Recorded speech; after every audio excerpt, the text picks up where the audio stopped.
Good morning everyone. গত দুদিন ধরে আমার খুবই শরীর খারাপ, জ্বর। তো সেই কারণে আমি এখন কোনো কিছু করতে পারছি না, বাড়ির কাজকর্ম রান্না বান্না সব আমাদের মাস্টার শেফ করছে। হ্যাঁ, জোরে বলুন, শোনা যাচ্ছে না। আলুদম রুটি। আলুদম রুটি, আচ্ছা। আলুদমটা কি আপনি বানাচ্ছেন?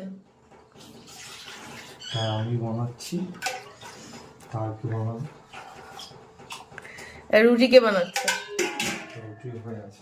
রুটি হয়ে গেছে? তো আপনি কি রুটিটা দেখাতে পারবেন? না, রুটি দেখে নেবো। রুটিটা কি হয়ে গেছে? রুটি দোকান থেকে আনা হবে।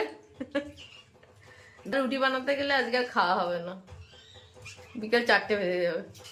তো দাদা আজকে আলুদম বানাচ্ছেন। দাদার আলুদম আজকে আমরা দেখতে থাকবো। দাদার আলুদম হচ্ছে, আমরা কর্মঠ লোক কিভাবে আলুদম বানাচ্ছেন সেটা রেসিপি শেয়ার করবেন। করবেন তো নাকি করবেন না? মানে আপনি দর্শককে দেখাবেন না? বাংলা রেসিপি। মানে আপনি দর্শককে দেখাবেন না কিভাবে আলুদম হয়? ও আমার থেকে দর্শকরা ভালো পাবে। ও আচ্ছা।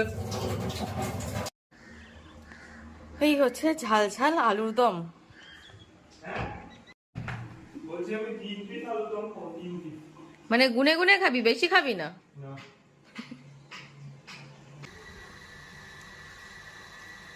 তো আমরা একসাথে নিয়েই খেতে শুরু করে দিয়েছি। আহা। আহা, নিজে রান্না করলে এরকম আহাই বলে লোকে, আমি করলে তখন কোনো আহা উহু হয় না। হ্যাঁ, তখন আহা উহু হয় না, না? কেমন হয়েছে? তুই বানিয়েছিস, তুই বল। সুপার। এই তো নুন কম, ঝাল কম শুরু হয়ে গেছে।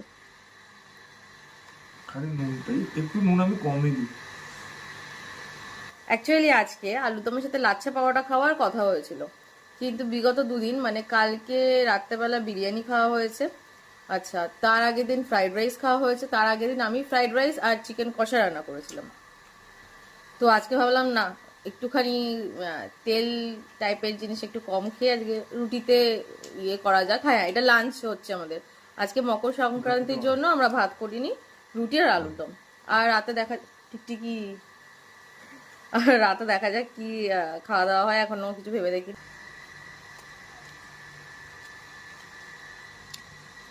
তো খেয়েই যাচ্ছিস টপাটপ। আমি খাবো না, ওইদিকে 1:15 বাজে। রসপুরি।